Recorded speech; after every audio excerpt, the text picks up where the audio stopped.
Hi everybody, this is Blaine at Orchids for the People, where we cater to the curious and long-time orchid addict. Today I'm here to talk about a miniature species plant. This is Encyclia polybulbon. And I pulled this out because it's in flower right now. It's February 13th. It flowers once a year, so I thought I would do a little video on it. And it's kind of a special plant to me because I've had this probably the longest of any plants that I have in the greenhouse right now. I've owned this since I was in my 20s, you know, so 30 years.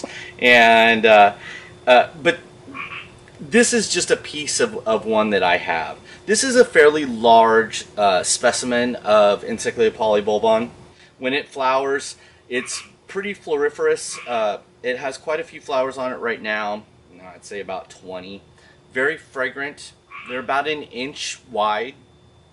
They smell like coconut cream pie. Very similar to Maxillaria tenuifolia.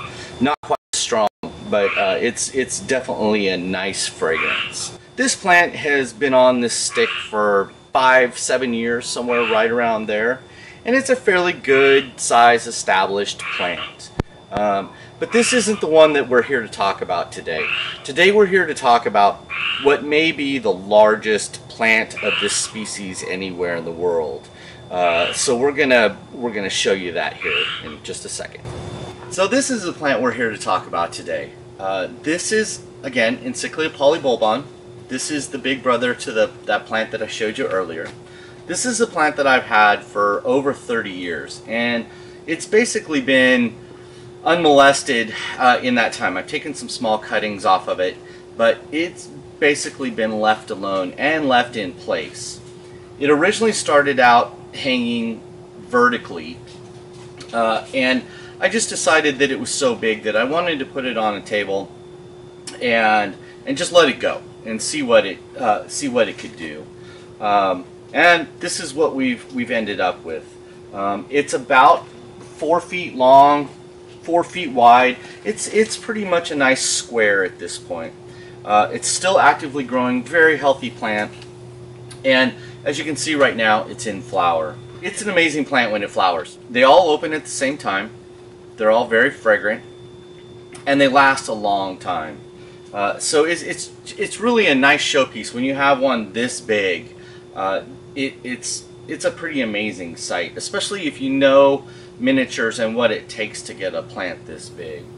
Care for these Encyclia polybulbons is kind of like a Nenotes group of epidendrums.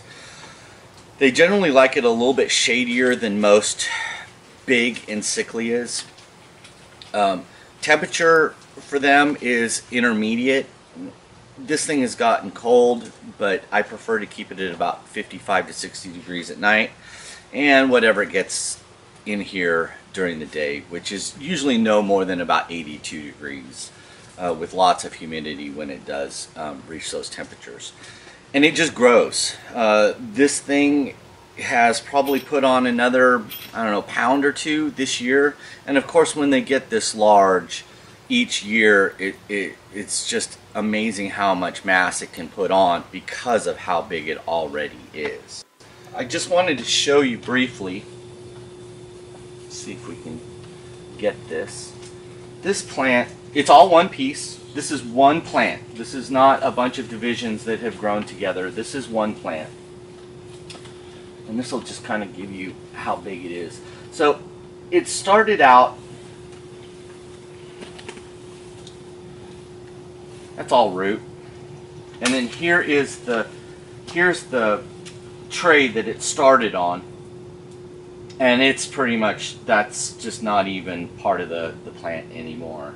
It's just a big giant rooted mat.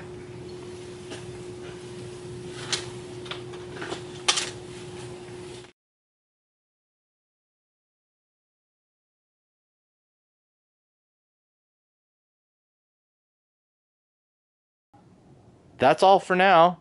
Hope you guys enjoyed it. Till next time.